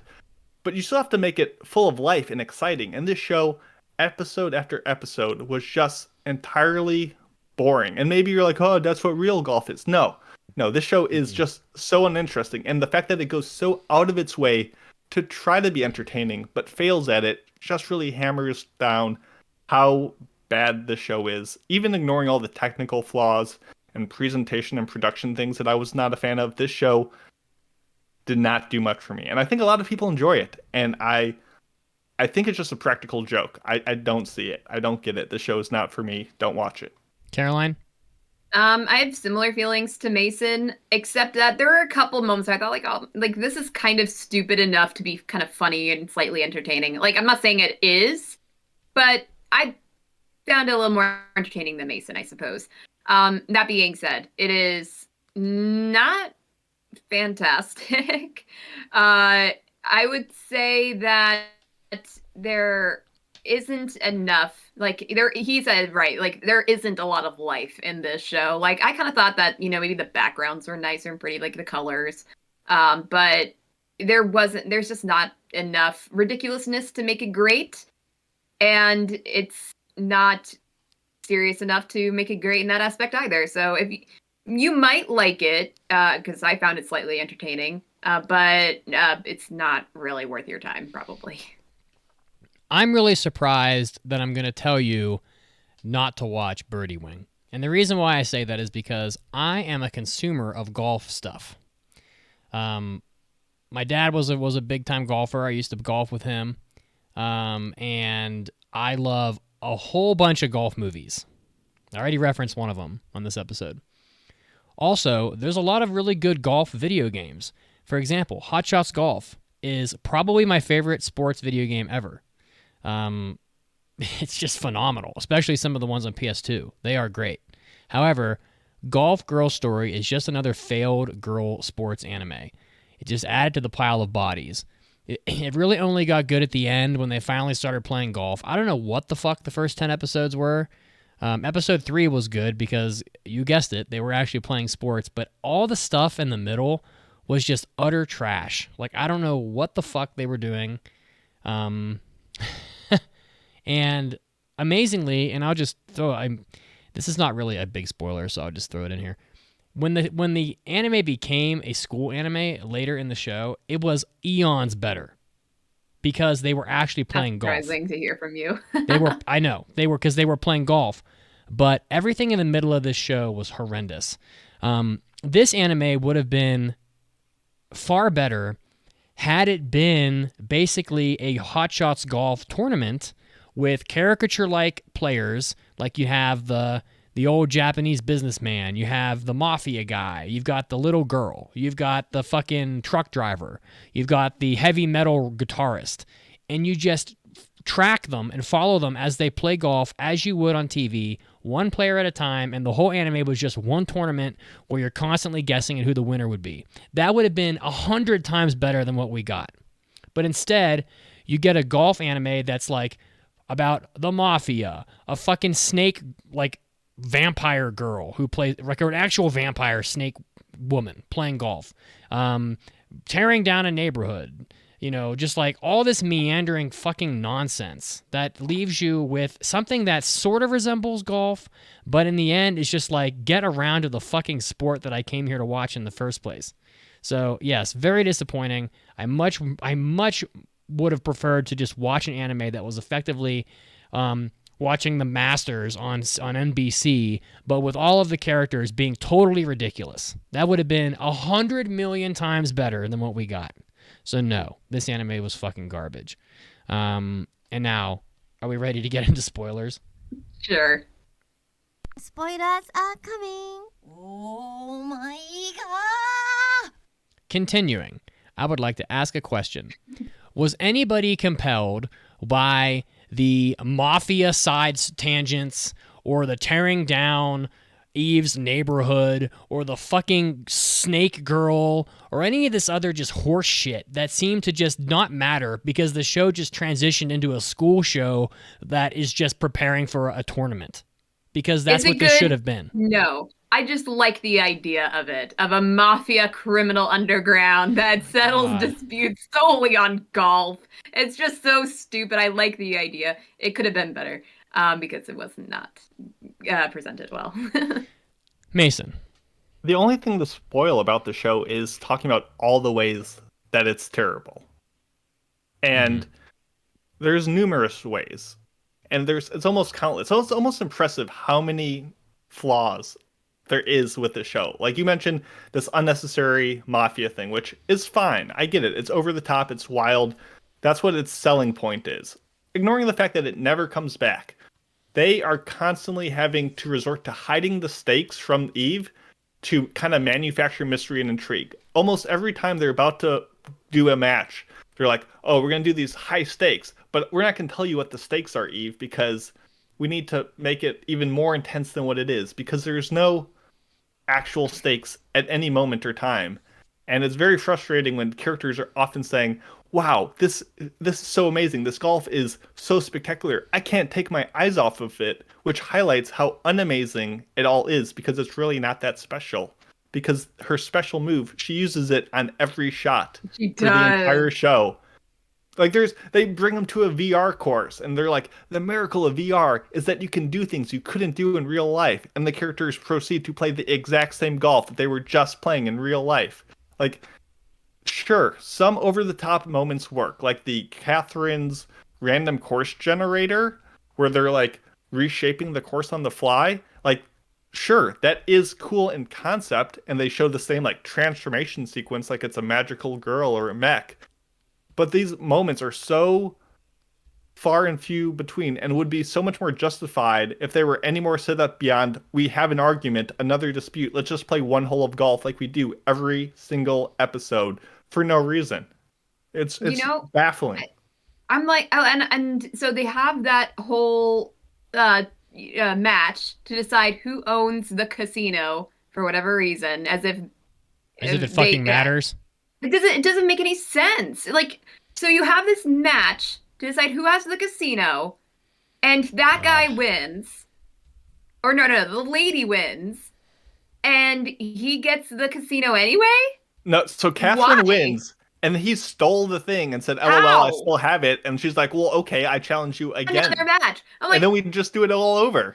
Like, on what basis do you have any faith in this match when he just, like, took the casino anyway? It doesn't make any sense. The motivations of every character in the show are laughable and repeated and remain consistently bad. And then, okay, so with the whole, like, thing with Eve's home's gonna be torn down for this stupid casino, they're saying like they're tearing down the slums or whatever. Meanwhile, on the inside, this bar that they run or whatever, the cleanest bar I've ever seen, and the only thing that's supposed to denote that this is a slum is that they have some buildings with graffiti outside. I'm like thinking to myself, this doesn't. If they're trying to say like, oh, these are illegal immigrants running a bar, blah blah blah, they sure as heck don't put any effort in that, because you don't even know these kids' names, and they're like kid 1, kid 2, and kid 3, and we're supposed to care about them and their bar, which is gonna go under when they don't even have any customers. Like, it's a failed business. You're having your 14-year-old run around and engaging in illegal mafia golf underground matches. It is so stupid. These anime creators, they don't understand sports. They just don't. The funny thing about it is that the story is already written for you in most of these sports shows. The drama of sports is enough to carry a show for 12 or 24 episodes. You really only needed to have a tournament where maybe you spend, let's say, 4 episodes, where each episode is about how a person came to be entered into this tournament, or how they qualified, or what their backstory was, just so you have enough interest in the character to follow them through the tournament. And then you enter them into the tournament, and then you just allow the drama of the tournament and the sports to unfold. And that's all you needed. You don't need a snake girl. You don't need a horse shit VR course. You don't need a stupid course that like can transform, like build a golf course because some guy's hitting computer buttons, which is stupid. You don't need a robot bitch with an arm that explodes when she hits balls. You don't need 37 female golf characters that all want to have sex with each other, which is exactly how I feel about most of the characters in the show. They are just constantly teetering on just devouring each other because there's so much sexual tension at times. You don't need any of this. You just need. You could have the criminal underground in this plot. It's stupid. You could. Maybe the criminal underground is like gambling. Like they hire the girl to throw the match or something. To win for the mafia or whatever. Yeah. You could have fit that in, but really all you needed was a goddamn tournament. You could have had your silly. They barely had one. They didn't. You could have had your Moe girl player that everyone loves. You could have had your fucking cyberpunk edge runner girl in here. You could have had all the characters that make people go fucking crazy. You could have even had a cat girl. I don't give a fuck. But you got to at least have a damn tournament, because all this stuff from episode 3 to episode 12 didn't matter. None of it added anything. You ended up at a school. Where you're just going to prepare for a tournament anyway. So what the fuck did any of this show matter? It didn't matter. I said on the Discord, I was on episode 5, and I said, I might as well just skip to episode 12 because I know you're just going to fuck around until then, and then you're finally going to play golf. I was 100% right. They played golf in episode 3, episode 12, and episode 13, and unsurprisingly, those were the best episodes of this anime, and everything else in it was horrendous. But they also didn't even know where to land. Like, the end of this season was just so random. It didn't make any, like, well, if anything, you make the end... There's another season had to add. Well, yeah, I know that, but it didn't, like, when you end a season, you gotta end it. You can't just like make that any other episode that you could have had at any other point in the anime. Like, they didn't even need 13 episodes. Why didn't they do 12 episodes? Why didn't they try to end it where Eve goes off to the school? Then that would be the end of a season. That makes sense. They needed all those episodes to repeat characters' names constantly. Do you know how many times they said, my name's Viper? It's Viper. Viper. Oh, you're the snake lady. It's Viper. No, it's Viper. Or Eve. It's not Eve. It's, what's my name again? Evangeline. Let me pull out my passport on my 7th straight day of class. Evangeline F. Kimishima. What the heck is that? I'm not going to remember. I'm going to have to repeat that again tomorrow. They used so much time just wasting yours. It was laughable. It was absolutely dreadful. They use a whole lot of recap, let me remember what this one person said literally 2 minutes ago, and so they do that quite often. It's just This anime, I'm trying to figure out why it has such a good score on my anime list. If you go to the season this anime is from, it is like in the top. It's easily in the top half. It's 9, 10, 12. It's the 15th best show out of like 60 shows from spring. It has a five. Well, it has a guessing 7. Spring was just not a good season. It had a 7.55. It's a 7.55 on my anime list. How? What is it about this anime that is appealing? Cute girl. The characters in this anime, Eve and Aoi, they wouldn't even be eccentric enough to even be in the Hot Shots Golf tournament that I wish this anime was. Because they're terrible characters. They're so fucking boring. I don't... Yeah. Eve is like this cookie cutter, brash, like, I get angry at everything, and so I have to, like, kickbox and destroy my hands after I'm playing golf, which would never happen because they would never allow that to happen because you would break your fingers or some shit, and then you wouldn't be able to play golf, which is dumb. So that would never happen. And then Aoi's like this, like, I don't even know what the fuck she is. She's like basically she's vanilla she's the vanilla of the vanilla. We can't bet in golf. It's a sacred sport. Yeah, Meanwhile, right. by the end of the season, she's betting with hamburgers. So I'm just like, yeah. I mean, did you know that during golf tournaments where Tiger Woods used to play, the stock market used to drop because the volume of trading was so low, because businessmen were so busy gambling on Tiger Woods or the field, meaning Tiger Woods or any other player winning a tournament for about a 4-year span, that it literally impacted the stock market. Golf has never been a sport that was sacred that didn't allow golfing. These are absolute facts that I'm talking about. I know what I'm talking about. So golf has always been gambled on. It's just ridiculous. But I'm just trying to figure out why people like this. On the Discord, people are arguing with me they like it. I'm like, what is it about this show that is so appealing to you? Is it all the like random plot lines that just dissipate and don't add anything to the show? But her arm is a cyborg. You never saw that coming. Sure, I didn't. You're absolutely right. But it didn't add anything to the show. Yeah, it didn't add anything. And also, it's like the amount of just like willy-nilly, let's throw this in here even though it doesn't make any sense. Like, okay, they are poor, they don't have any money, they're barely keeping themselves afloat, they're like they're under the threat of being arrested for coming to the country illegally. So with that being said, why is this child buying like super rare Gundams? Why does she have so many? If your business is going like down and you are constantly afraid of being evicted, why are you spending so much money on Gundams? And also, how is it possible that at the same time Eve can go and partake in this very scientifically advanced VR system and play golf for more than 3 hours? How is she playing golf? How expensive is that? How is she playing golf at all? You have any idea how expensive golf is? It's like the most expensive sport you can play. Like a round of golf. It is like back alley golf with probably hand-me-down clubs. So, well, that's whatever. That's just like whatever, just like everything else. But I don't know. You had the characters in the show to do the tournament. You had the Viper girl, she would have been fine. You had the robot girl, she would have been fine. You could put Eve in there. I don't know. She would have been boring amongst the others, but you could include her. You could have had the Mafia girl. I don't know. They already had the characters. They're already wild and dumb enough.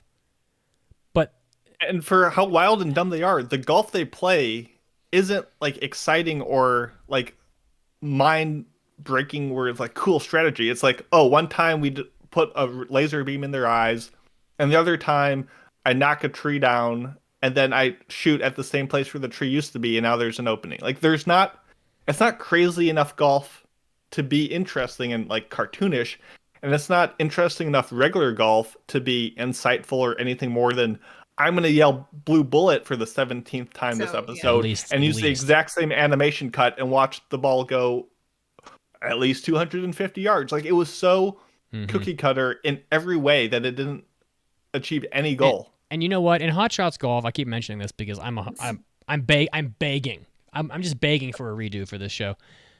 Is that the golf in Hot Shots Golf isn't unrealistic until you like have played the game for 80 hours and you're driving the ball 360 yards. But it isn't unrealistic. It's contained to side spin.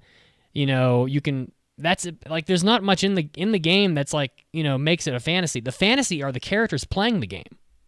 You have a realistic representation of the sport, and the characters are what propel the interest in it. and the drama of not knowing who's going to win and having a character that you're going to root for. I have no idea how people are going to root for Aoi, Eve, or any of the absolutely just cardboard boring villains that they introduced on like episode 13. None of these characters are going to be interesting enough to make the tournament actually worth watching. The villains are fucking boring. They have characters in the OP that did not even show up in the anime. Like I think they Really? very much expected this to be watch. 2 seasons back to back, and then they're like, actually, no, we need to take a break, and they're like, okay, we'll just end it here. Like, I feel like they should know. They should know how many episodes they're going to get for an okay. So they had the OP ready to go for ostensibly the first 12, 13 episodes.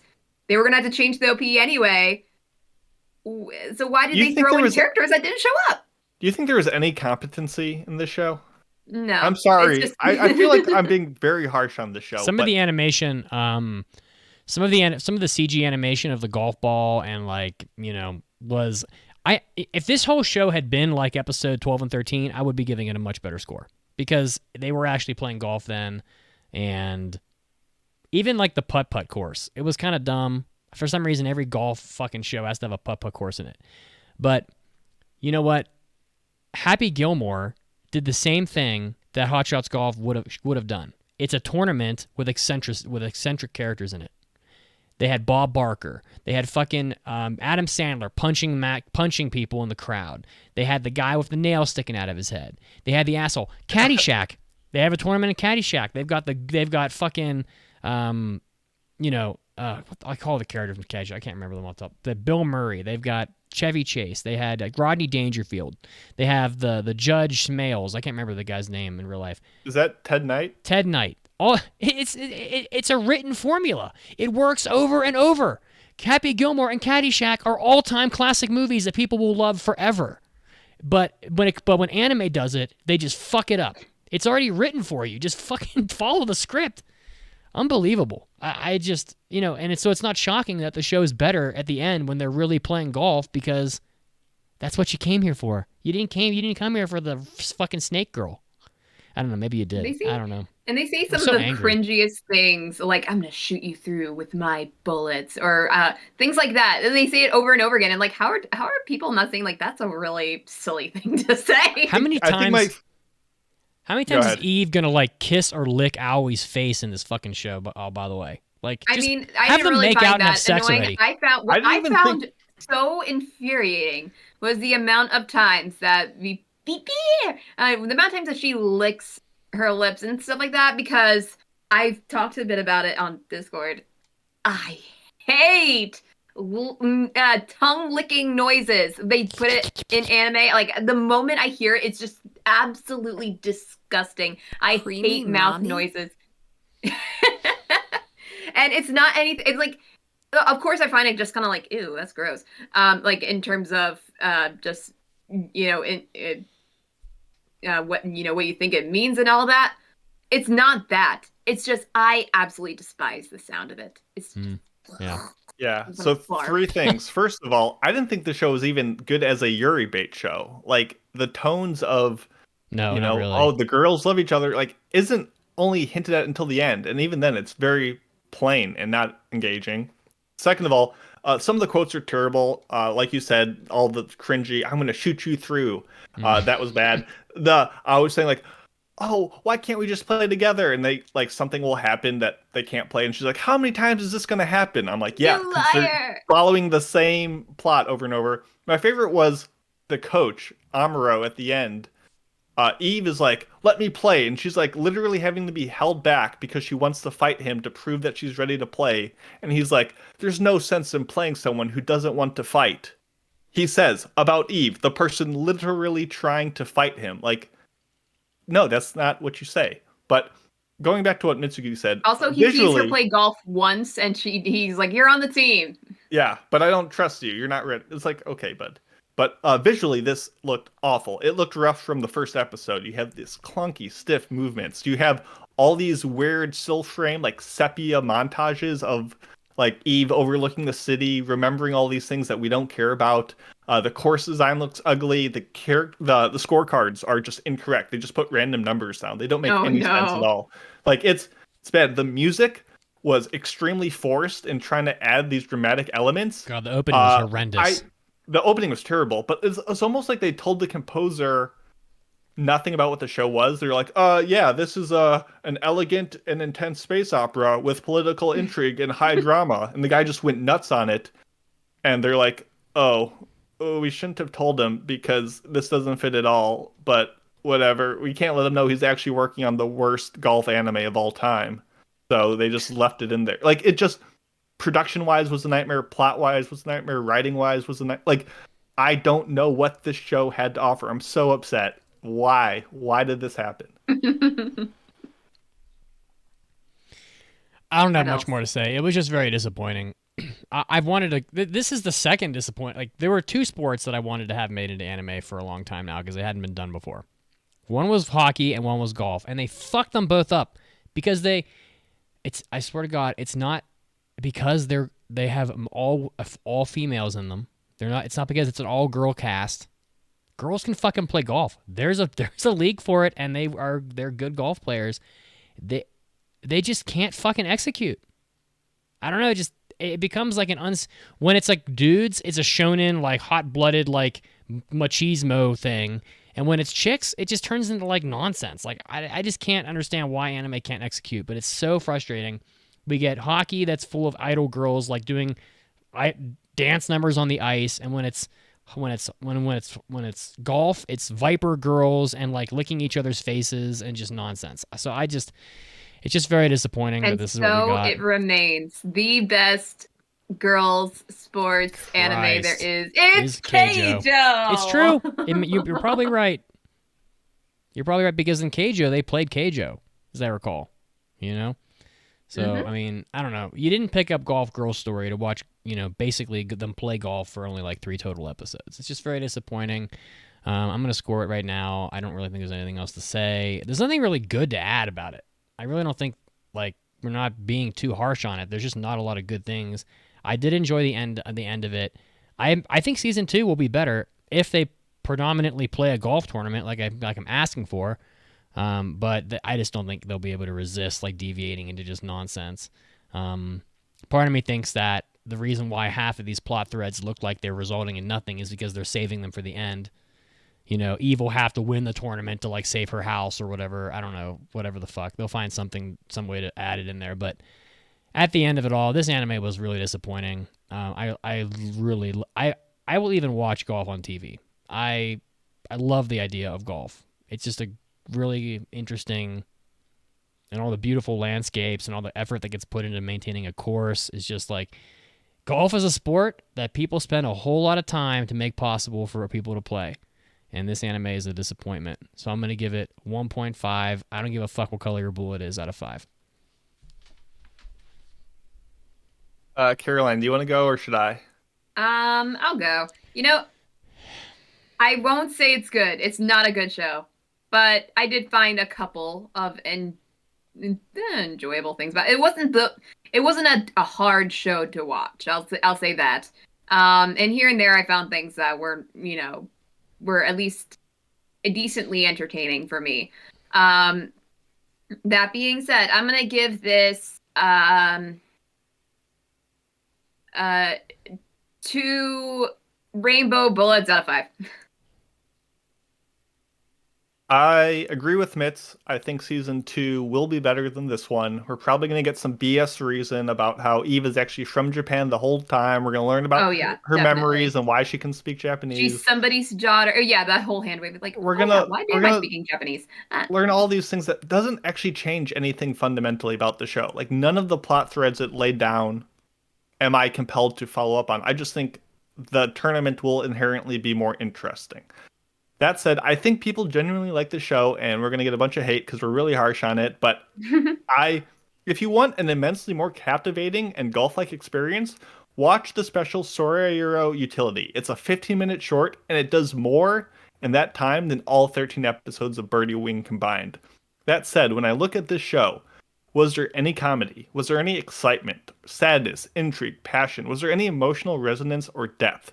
There was nothing. This was just a plain show that I just watched and did not engage with in any way. It just happened in front of me on the screen, and I got nothing out of it. As desolate as a golf course. Yeah. So for as the show is so obsessed with eagles, we'll give it that. So par 3 on this course, we'll give it 2 below. That makes it a 1 out of 5. Bing, bang, boom. There you go. That makes sense. Not good. I had And that something else will I do was it. going to say, but I can't Oh, remember yeah, what go it was. for it. I can't remember what it was. Just interrupt me as we do the closing segment, because thank you all for listening to another episode. I know what it was. Oh, there we you go. go. I knew Perfect. you'd get it. People, I think, like this show because they don't care about sports. They just don't. Like, people are in this for everything other than the sports. They're in it for the robot girl. They're in it for the snake girl. They're in it for the VR nonsense. They're in it for all this stuff, but they don't care about sports. They don't.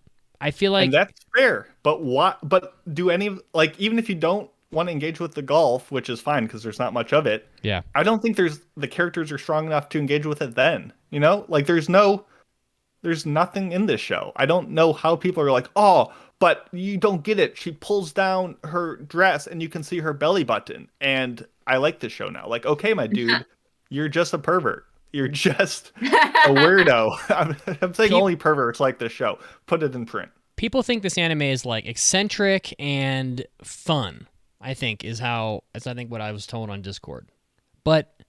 And I've heard on Twitch, golf is boring, is what people say. And the two are very different. So it seems to me that people are watching it because it is not a representation of golf. You know, if I can see, even if this is not a good representation of golf, I can at least see that there would be interest in a golf anime if I were to actually watch a good one. Like a good golf drama, like Ping Pong, the golf drama anime. Well, it's been, like I said, it's been done. Like golf, people on the Twitch might say golf is boring, but, you know, there are golf movies out there that are extremely popular and have endured over decades because it is possible to make golf funny and interesting. So, you know, it just is. So that is not really a factual statement. Golf is not necessarily boring, you know, in a movie format. So anyway, we can move on. Birdie Wing, what a disappointment. But I will say, I tried to jettison this one. I did my best to get rid of it, but it came back anyway. So at least I can't be blamed for this one. No, you're off the hook, Mitz. And but you, listener, are on the hook to follow us on Twitter, on the Discord, and on TikTok. And just join for all that bonus content so you can hear Mitz be super salty and all about the weird stuff we're about to talk about in future bonus stuff. So once again, that was episode 653 of the Anime Addicts Anonymous podcast. Thank you so much for joining. Thank you all who joined live on Twitch. Thank you all who leave reviews on iTunes and other platforms to give us love because, man, I sure do love it. Speaking of things I love, maybe, next episode is a review of Black Summoner and Do you expect to love Black Summoner? It's gonna be No, I'm not good. going to be here. that one you'll be able to blame on me. Yes, we will, and gladly. But thank you all once again so much. I hope you have a great Thanksgiving, and if not, just have a good week, and we'll see you in the next one. Adios. Happy Thanksgiving, guys. Bye. Bye. 18 jelly beans today, people. Woo! Wow. All right. I got to do better. All right. See ya. Bye, guys.